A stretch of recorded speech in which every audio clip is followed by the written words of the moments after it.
Hey you, and welcome. My name is Mike, and in this whole video, what we are talking about is the theme of belief. See, we have a story of hoaxes, of non-hoaxes, and stories with a couple of twists and turns in between. See, what happens, right, when a person goes through a life-changing ordeal, you know, shocking, horrific? What happens if they go through that, and then nobody believes them, and in fact kind of just ridicules you? So if anything, it is Mr. Quinn and Ms. Huskins that owes this community an apology. Or what if it happens the other way? You know, you make up this like ridiculous story and everybody falls for it. All we want is truthful statements because it's a crime to lie to federal officers. Oh yeah, that's good. Understood? Yeah. This whole video takes us to good old California. There's one main story we will look at with side glances at a couple of others, but basically, it is about one man who had it all. He had the decorated background, the great education, the job with the suit, but he decided to trade all that in for a mask, black clothing, and hatred. Against who? I don't even think he knows at this point. In 2015, in the middle of the night, a man snuck into a house and he bound the people who were sleeping there. Now, even at the time, he would admit he got the wrong person, but you know, he would take him anyway. The funny thing is though, like about a year and a half later, there would be an overcorrection when a very similar story happened. But only one of these is the real Gone Girl, as they were both dubbed at the time. This is probably one of the craziest plots I've ever covered, because not only did they admit they got the wrong person, they sent out letters to the media apologizing for what they were doing, and we still don't even know who they really are. Let's give it a go. So the setting for this old video, or rather I guess where we set off from, is Mare Island, Vallejo, just north of San Francisco. Mare Island itself, it was once known for its naval shipyard. Now though, it's got its own thriving businesses, residential areas, and they shoot movies there too. Back in the year 2015, which is when our story takes place, it was a little more rundown than it is today, but you know, I'm sure it was just there's worse places to live. So let's get into it. On that island, peninsula actually, lived Aaron Quinn, 30 years old, high school quarterback, and physical therapist. On the 23rd of March, at about 1:53 p.m, Aaron called the Vallejo Police Department. Something, like out of a nightmare had just happened. In the wee hours of that morning, between 3 a.m. and 5 a.m, some people had broken into his house where he was sleeping with his girlfriend, drugged them both, and then taken her against her will. His girlfriend was Denise Huskins, 29 years of age. Aaron and Denise had been dating for roughly 8 months by this stage. She a physical therapist, like himself. They actually met in a hospital through their job. Aaron had in fact just come out of an engagement. He found out his ex-fiancée had been cheating on him, but you know what, now he had found a new love, and Aaron and Denise were just, the picture-perfect couple. And now she was out of the picture. Police arrived minutes after the 911 call. They rocked up to his house, and Aaron, meeting the police there, he seemed quite disoriented, definitely like he had drugs in his system. He took the responding officers into his house, and they found some weird stuff. Now his house, it was lovely. It was in a nice neighborhood. But, for example, in his kitchen, on the floor where the entrances to the other rooms from the kitchen, was, there was red tape. Aaron said to the police that the kidnappers had told him, don't cross that tape or else. They also saw a small security camera taped to the ceiling in his living room, and Aaron said the kidnappers had put that up there too and told him they were watching him. There were zip ties on the table. There were swimming goggles there that were blacked out. Like Aaron said, yeah, he'd been zip tied up and the goggles had been placed on him so he couldn't see anything. When the police went upstairs, they noticed a strong smell, like the place had just been recently cleaned and vacuumed up. They then took Aaron down to the station to tell the police exactly what had happened the previous night to him and Denise, and what happened to her. Where was she now?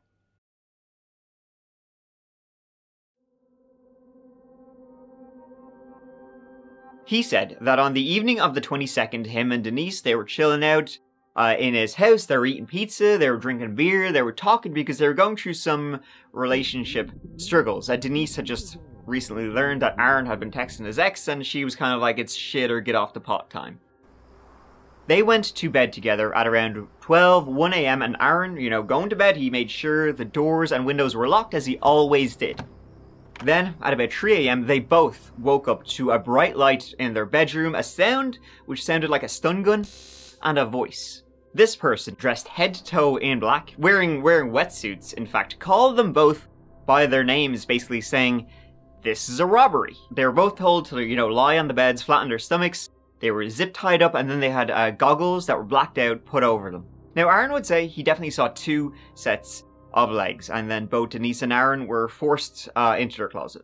Then, Aaron said headphones were put on him and a pre-recorded message played saying, essentially, "You're gonna take this drug one way or the other, It was roughly a quarter bottle of diazepam and NyQuil. If they didn't, drink it, it would be injected.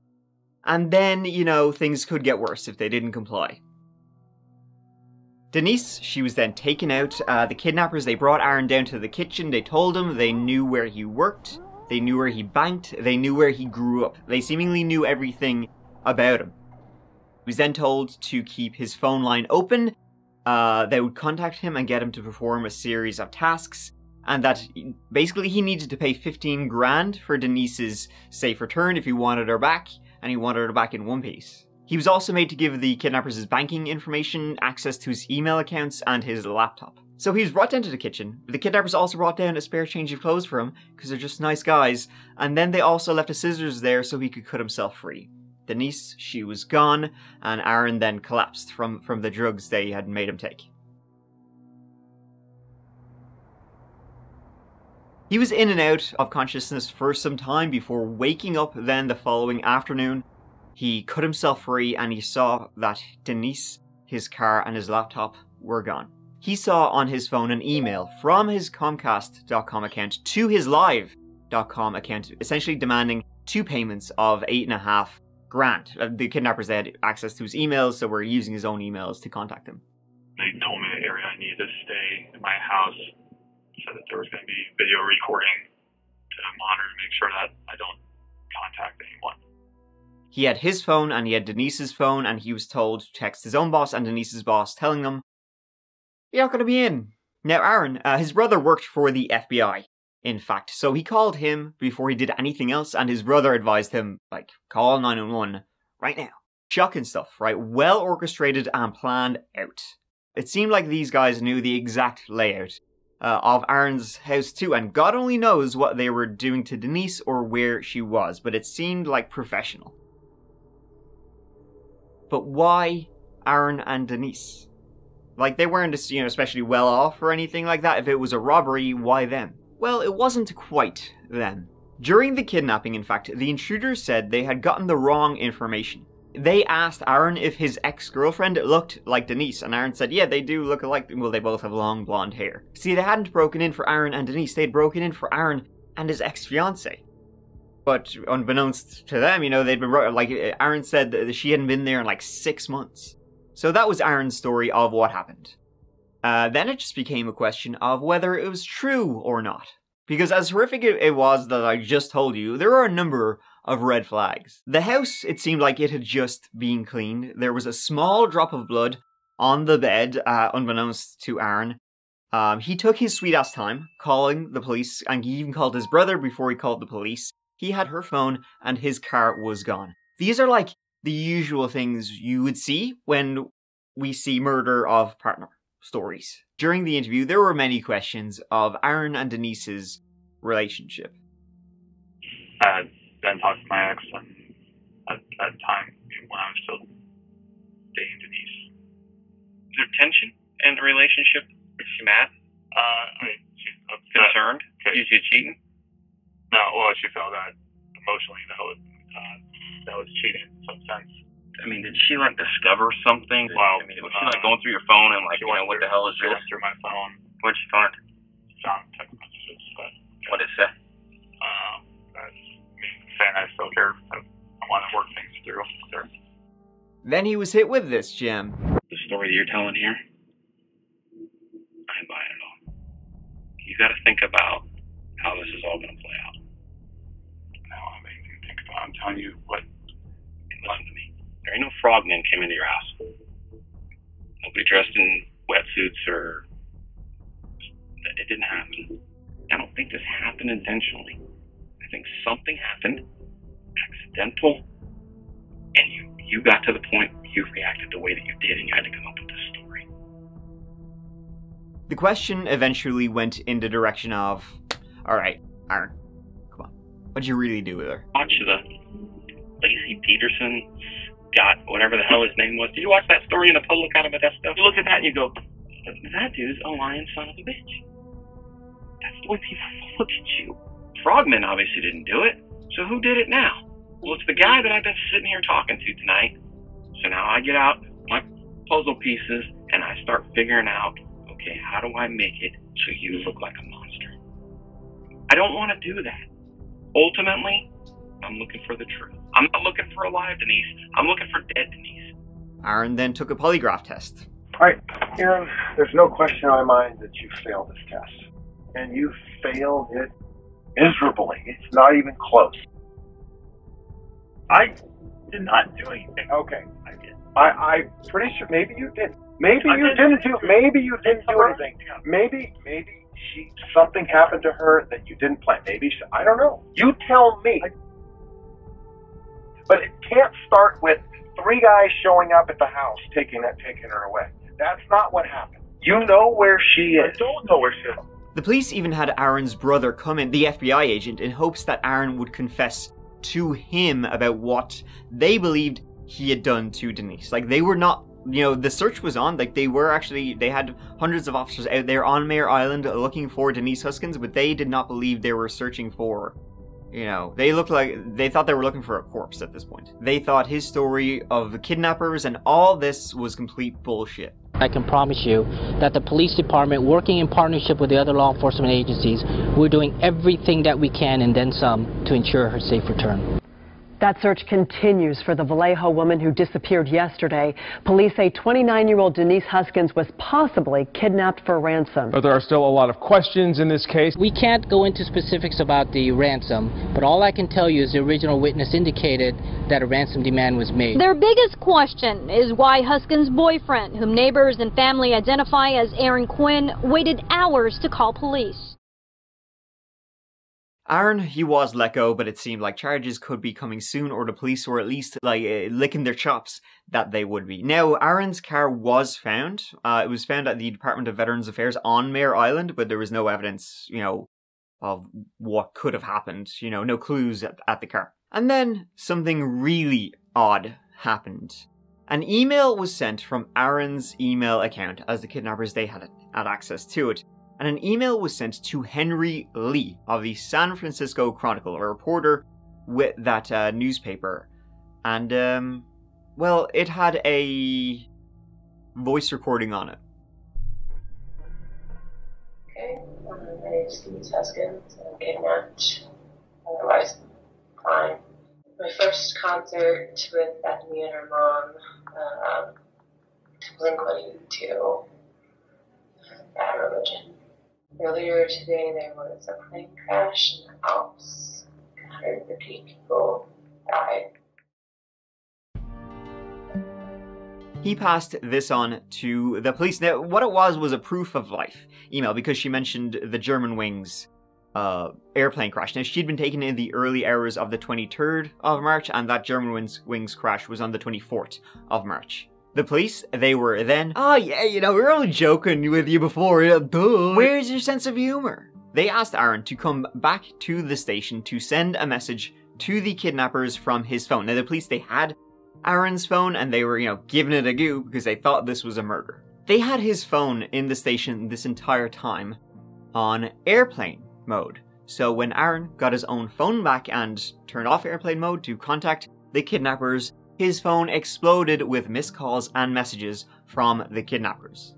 They had been trying to contact him the entire time, but the police, not believing this was real, never bothered to look at his phone and put it on airplane mode. Motherfucker. Even if you didn't believe him and you thought this was some kind of domestic violence incident, you know, the slim possibility that it was real, should, you know, maybe just keep an eye on his phone in case somebody actually does try contact him. Maybe. These buckos, 10 out of 10, wouldn't trust these super cops to guard a McDonald's. Then, though, the next morning, on March 25th, Denise appeared. And police just confirmed what the woman's family has been saying all morning long, that she is alive and well down in Huntington Beach where her parents live. Here is the picture of the woman we've been talking about all week, 29-year-old. She had been dropped off by the kidnappers in Huntington Beach, California. A fair old drive now, you know yourself, a good 6 hours. She had been dropped off right by her mother's house. It's a miracle. It's a hoax. See, Denise told the police, she had been taken out of Aaron's house. She'd been put into the trunk of Aaron's car, and then she just, knocked out with the drugs she was taking, and then she woke up in the bedroom of a quiet house. Now, she didn't know where it was, but she assumed it might be in the countryside or something. Like, it was very quiet. She said she was zip-tied to a bed, and she had to wear those blacked-out goggles pretty much the entire time. She said there was at least 4 of these kidnappers, and they were well-organized machines. Then, after a couple of days, they just let her go. They did it near Huntington Beach because they wanted to release her away from the commotion near Vallejo, and they knew from her driver's license that's where she was from, that's where she grew up. She ended up walking to her dad's house. He wasn't there at the house, so she asked the gardener for his phone, and she called the police. Hey, I'm here. She said she'd been well looked after by the kidnappers.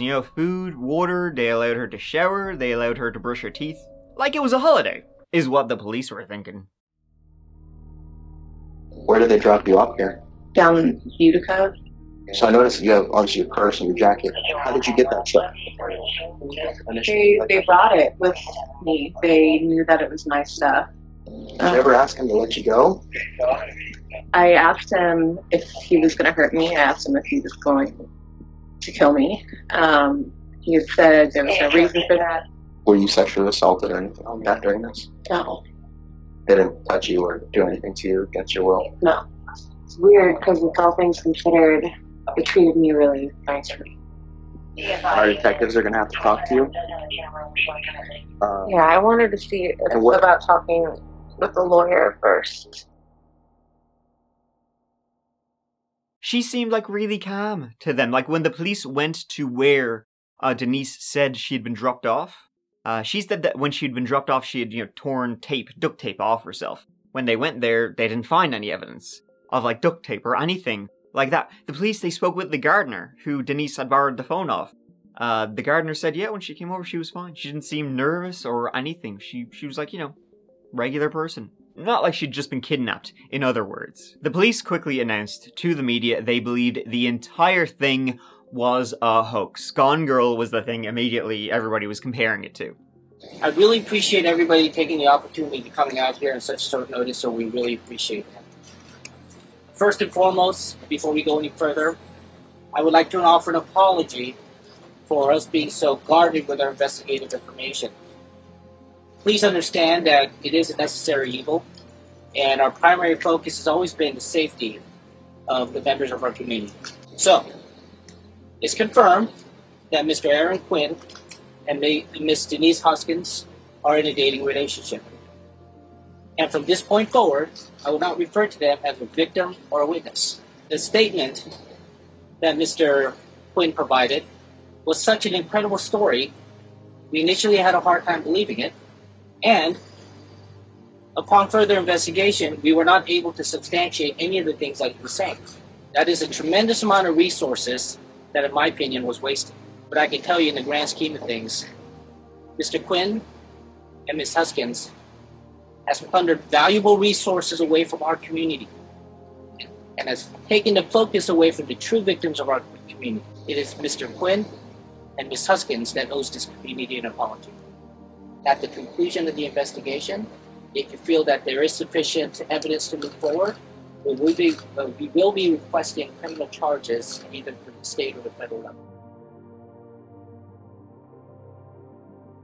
This is like the whole Sherry Papini thing all before again, because that wouldn't happen for another 20 months, later. You all know the story, she claimed she was out for a morning jog and was abducted by 2 Hispanic women when instead she just ran away with her boyfriend and was having a grand old time. Obviously, you never would have imagined that CNN in 2020 and Good Morning America would care about you wanting to leave Keith or wanting to teach him a lesson or wanting to. In September 2022, Sherry Papini was sentenced to 18 months in prison and fined $300,000. Hope it was worth it.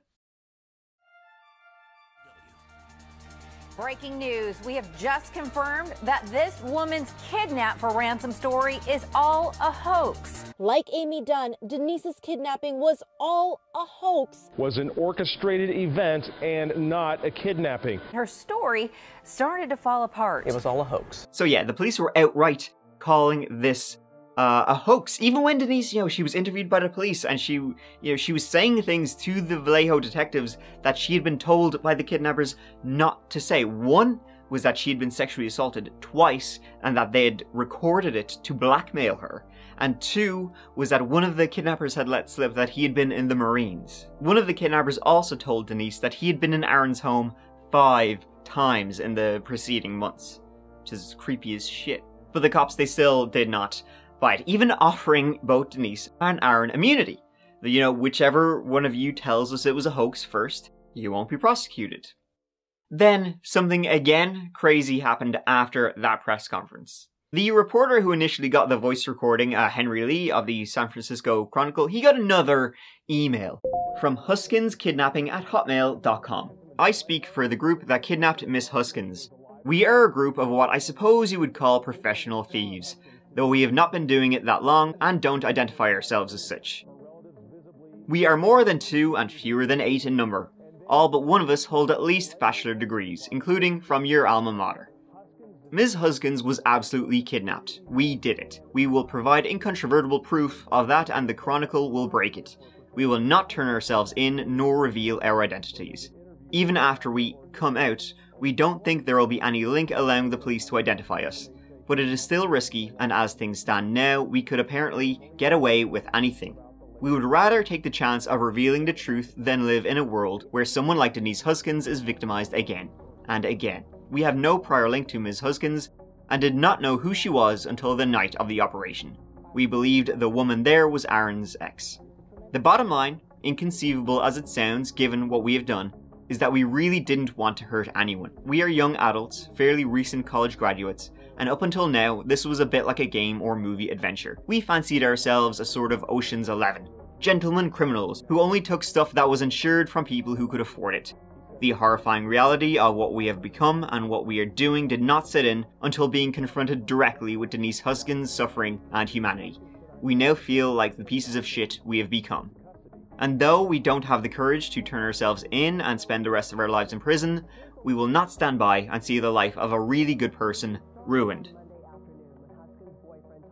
So now, the kidnappers were emailing the news and saying, nope, it really did happen. The police spokesman guy, he's wrong. No. We really did kidnap her and,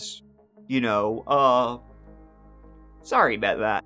2 days later, the kidnappers sent another email, a 10,000 word email. I'm not reading you out all of that shit, you can find it easily enough online. We kidnapped Denise Huskins and held her for ransom after breaking into the home of Aaron Quinn.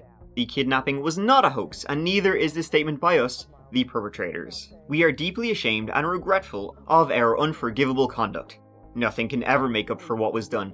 Mr. Aaron Quinn, and especially Miss Denise Huskins, suffered a life-threatening ordeal painful beyond what most people can imagine. We were therefore dismayed, further ashamed, and truly dumbfounded that when Mr. Aaron Quinn and Miss Denise Huskins sought help from the police turned against the victims, accused them of fabrication, and told Mr. Aaron Quinn and Ms. Denise Huskins they would be prosecuted and fined. It was also disturbing how many journalists cast the victims in a negative light. Reports never directly stated that Mr. Aaron Quinn and Ms. Denise Huskins were attention-seeking wackos who made it all up, but they conveyed mostly the information that would lead readers and viewers to this conclusion. Like the police, certain journalists crucified the victims long before there was enough information to do so. In the emails, they were able to provide information, only the kidnappers would know. The wetsuits, the drugs, the fake guns they had used to threaten the victims. They also had this whole spiel about they were, just college-educated kids who grew bored of the offices, and then they became, then they became this little gang who robbed cars and then graduated to home invasions, but never when there was kids in the house, and in fact they also prevented other crimes. and then they started kidnapping, but they'd come to regret that now, you know. They were kind of heroes, actually, in a way, when you think about it. They told of how they were able to break into Aaron's home, drilling through the window pane. How they tried to make the kidnapping as comfortable as possible, you know, for the victims, because they're really not bad guys, you know. That's what the emails are really struggling to get that point across. How nice. They even sent photos of proof, ending with, "May God have mercy on us. We expect none from you." You know what the real joke is? The Vallejo Police Department, because when journalist Henry Lee passed this on to the police, they got back to him saying, you know, it's all part of the fraud, though. They're playing, you know, Denise and Aaron are playing 5D chess. Those emails are bullshit. Did this 29-year-old woman fake her own disappearance, just like the Ice Princess in Gone Girl? Police are outraged. Huskins can be seen in this video hiding under a black hoodie. And now she's gone again, refusing to speak to police and hiding out at an undisclosed location. Now she and her boyfriend could face criminal charges. The kidnappers even sent an email to Kenny Park police spokesman, this lad, threatening him if he didn't publicly apologize. The Vallejo Police Department has 24 hours to issue a full and unequivocal apology, one that includes the words, "We were wrong," or something very close to them. No mealy-mouthed, "It appears we may have initially misassessed the available evidence due to the complex and bizarre nature of the crime, and the unusual behavior of the victims in delaying their reports and retaining attorneys instead of working directly with the police." It will be a full apology, with zero insinuation that the victims had any role whatsoever in creating their predicament. "I've spent time doing the wrong thing for the wrong reasons. If you force it, I will do the wrong thing for the right reasons. No, not another kidnapping. You will see. There will be a lag before you find out, but after 24 hours it will be in motion if there is no full apology. We may not be the direct agent of harm, but it will be made crystal clear that the Vallejo Police Department, and you, Mr. Park, had every opportunity to stop it. You have more than enough information at this point to do the right thing and issue an apology to the victims. You have until noon tomorrow to make that happen." The next day then, Kenny got another email from the kidnappers saying, you know, "Okay, sorry about the ultimatum, we didn't actually mean that, but you know, like, apologize though, would you? Stop persecuting her. I don't think you will find us, but if you do, good work. You may already have done one of us in. Another has had a nervous breakdown. But for my part, you definitely have me looking over my shoulder and jumping at shadows. I think I'll only find peace if I move to the middle of nowhere or go overseas and teach English or some such. If you do manage to pull me out of a hole someday, good job. Well played. I'm not going to hurt anybody, but depending on where I am at that moment in time, I might have another spray-painted squirt gun. Or maybe it will be a real gun. Empty. Or maybe not empty. Just don't think too hard about that. Just aim true and get it done. If it ever comes to that." Those are like the shittest threats I've ever heard. My gun might be empty, or maybe not empty, or maybe it won't even be a gun. Maybe it'll be a chainsaw. All these emails though, by the way, were sent from an anonymous service, so they couldn't be traced. And no apology was issued. This continued in the media for the following weeks and months. The Gone Girl case. It was a hoax, crucifying them in the media, mainstream and social. Only one detective wasn't so sure. On the 5th of June 2015, so 3 months after the kidnapping, there was a home invasion in Dublin, California. 60-year-old Chung Yen and his wife, 52-year-old Lynn, were woken up at about 3 a.m. someone with a bright flashlight in their bedroom. They were having a laser pointed at them. Their 22-year-old daughter was asleep in the next room, and the kidnapper was saying, "Your daughter is safe." They were then told, just as Aaron and Denise had been told, lie on your stomachs, you know, and put your hands behind your back. Then, as the intruder reached over to zip tie up Chung's hands, he fought back. Chung and the intruder, they started fighting, while Lynn, she ran to the bedroom and she called 911. County emergency. We had a break-in. They are out there right now. My husband's fighting with them. I just broke loose. I'm hiding in the bathroom right now. He's run away already. He ran away. Okay, my husband is bleeding. After a couple of minutes, the intruder fled the house, sprinted out there, dropping their cell phone on the way. When the police arrived, they found the phone, bags and bags of zip ties, duct tape, and gloves. It was Detective Misty Karasu who was the one who began investigating the case, and her first port of call was that dropped cell phone tracing who owned it. It gave them address upon which, she contacted. She gave them a buzz, on the phone, and she was informed that that phone they had found, they had linked the number. The person who owned that phone was not there at the time, and in fact, they supposedly lost it. So Misty was directed to a South Lake Tahoe property, where apparently he mostly lived. The police, they went there hoping to find this home intruder. The door was kicked in, the place a mess. Inside they found a black ski mask, duct tape, gloves, zip ties, rope, and also some creepy shit. A partially empty bottle of NyQuil, hair dye, crime scene tape, a bottle of Vaseline, and a penis pump. The man inside was taken into custody and the items taken into evidence, along with a white Mustang that was found on the property that had actually been reported stolen. It seemed a lot of the evidence, though, they found at that Lake Tahoe property could be linked to the Dublin home invasion. But what struck Misty was she found some other stuff too. A BB gun painted black to look real. The car GPS, the Mustang, its GPS system said it had recently been to Huntington Beach. And they also found a blow-up doll wearing all black clothing that had wires attached to it, so the blow-up doll could stand. Also black swim goggles covered in black tape. And caught was a strand of blonde hair. The man inside was named Matthew Muller.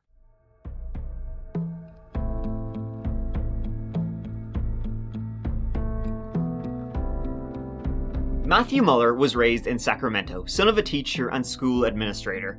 The Muller family often went hiking, diving, fishing, and he grew up in a normal, safe environment, other than being bullied for his weight.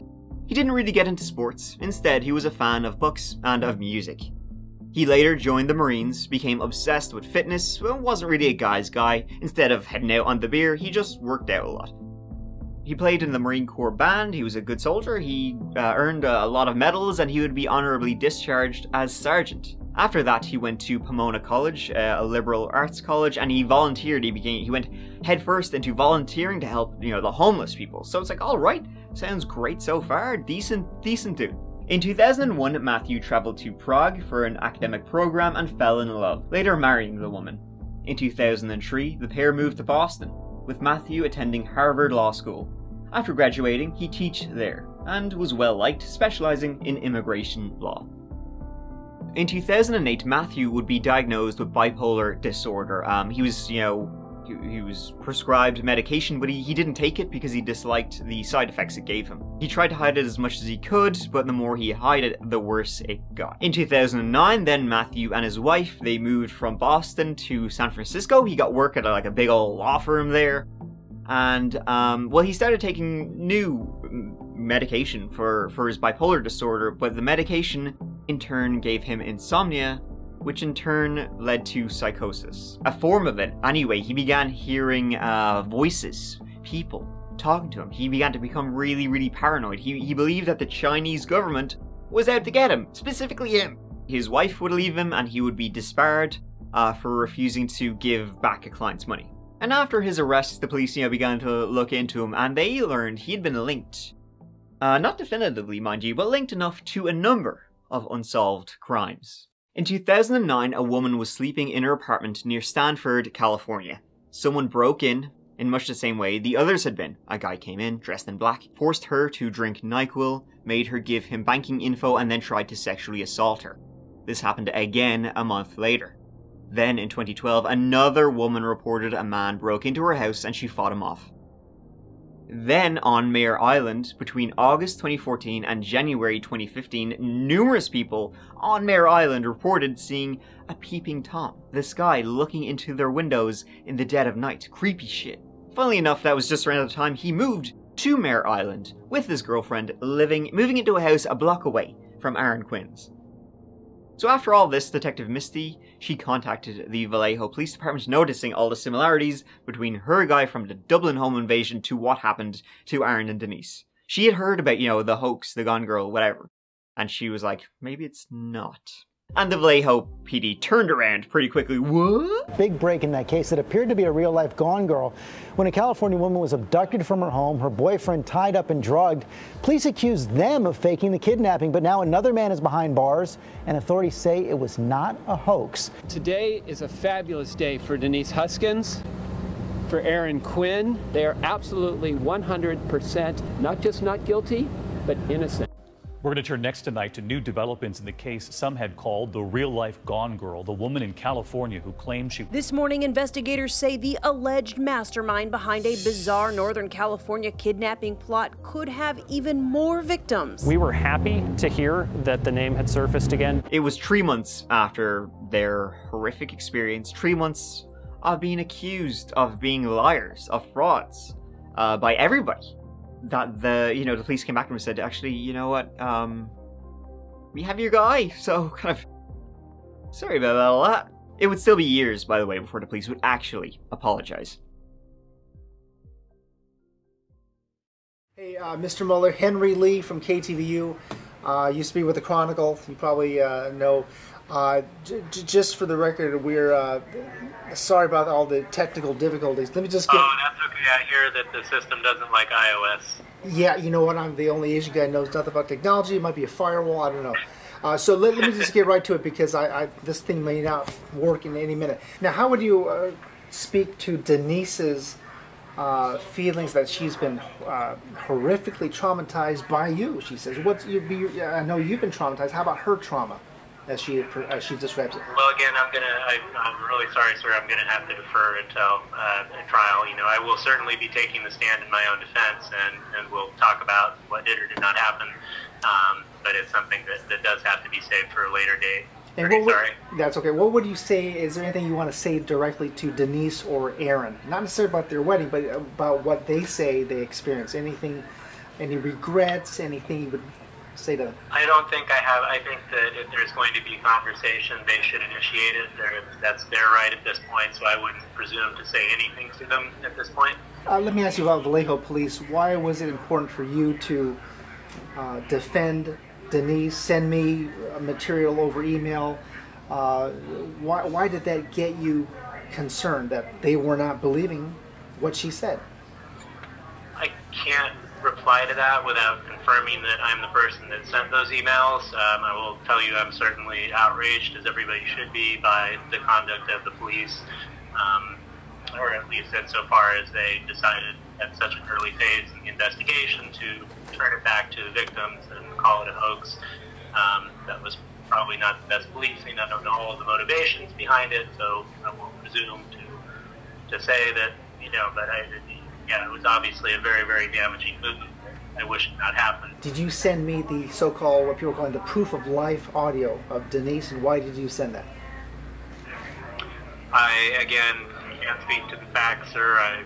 What do you want people to know about Matthew Mueller? They see different parts of you. They see you as a proud Marine, Harvard Law graduate, and now convicted kidnapper, now charged, accused of rape. What do you want people to know about you? I think people should go hug their kid or hug their dog and not spend a lot of time thinking about me. Matthew would plead guilty to the charges of breaking into the Dublin house, and he would also plead guilty of breaking into Aaron's house and kidnapping Denise. He got 10 years for the Dublin case, 40 for the kidnapping, and in 2022, 31 years for raping her. Aaron and Denise later sued the city of Vallejo and won $2.5 million. And that is how the story ended. Happily ever after, kind of, I guess, for Aaron and Denise. They later married. They released a book called Victim F. Matthew Mueller is in prison, but there's still so many unanswered questions about this case. It's bananas. One being why Matthew Mueller targeted Aaron and his ex-girlfriend, who, he believed Denise was.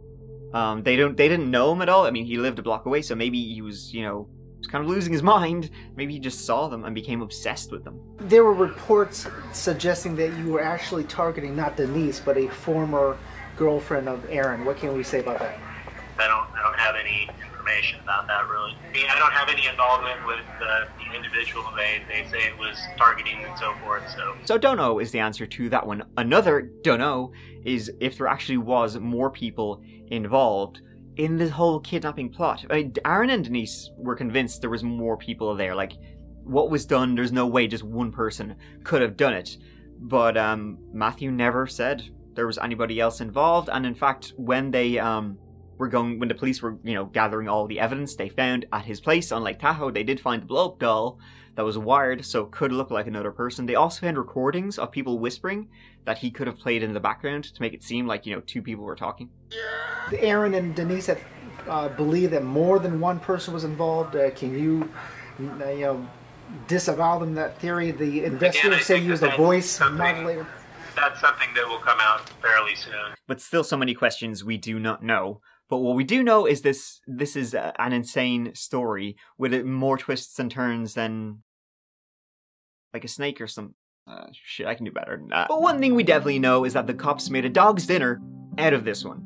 And, thank you so much for watching this whole video. I hope you found it as batshit as I did. It's insane. But yeah, I'll see you as always real soon in the next old video. But until then, please look after each other, look after yourselves, because I love you. Mike out.